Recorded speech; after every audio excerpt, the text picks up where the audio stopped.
பாக்குறப்ப தில்லாராமலை சிவாஜி பத்மினி பார்த்த மாதிரி இருக்க. தில்லாராமன் படம் பாத்திருக்கேன் நீ? இல்ல. சிவாஜி கணேசன் பத்மினி நேர்ல பாத்திருக்கியா? இல்ல. அப்புறம் எதை வச்சுடா இந்த மூஞ்சி சிவாஜி கணேசன் அந்த மூஞ்சி பத்மினி சொன்ன? சொல்றா சொல்லு. போல சொல்லையா? ஐயாவா நான் என்ன கிழவனா? தம்பி சொல்ல சொல்லி இவருதான் சொல்ல சொன்னாரு.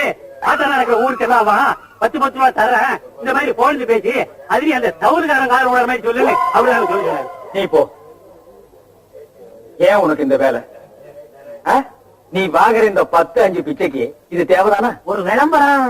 என்னடா விளம்பரம்? அந்த சினிமாக்காரங்க தான் அப்படி செய்யறாங்க. தனக்கு தானே வால் போஸ்ட் அடிச்சு செவத்த நார வைக்கிறாங்க. ஒண்ணுமே கிடைக்கலன்னா பிறந்த நாள் கொண்டாடுறாங்க.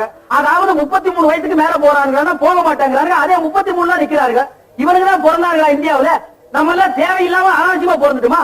ஏய், அவங்க கூட சேர்ந்து நீ ஏடி பெரிய இது மாதிரி சொல்லு. கொஞ்சம் சும்மா இருங்க.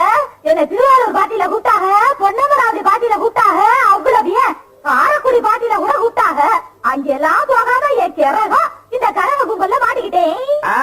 அமெரிக்காவில மைக்கேல் ஜாக்சன் கூப்பிட்டாகோ, ஜப்பான்ல ஜாக்கி சான் கூப்பிட்டாகோ, என்னடி கலர் கலரா ரீலா விடுற?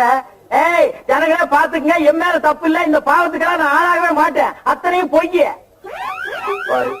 செய்யறதையும் செஞ்சு விட்டு முடிக்கிறத பாரு. திருவிழாவில காணாம போன புள்ள மாதிரி. ஏய் உன்னை தெரியுண்டா எனக்கு. என்னென்ன வேலைக்கு எப்படி எப்படி முடிய டைப்பா மாத்துவேன்னு எனக்கு தெரியும். இதெல்லாம் நம்ம கிட்ட வேண்டாம் மகனே. ஓ ஓடா. ஏய் இப்படி போடி ஓடி. உங்க 2 பேருக்கு நாங்க தான்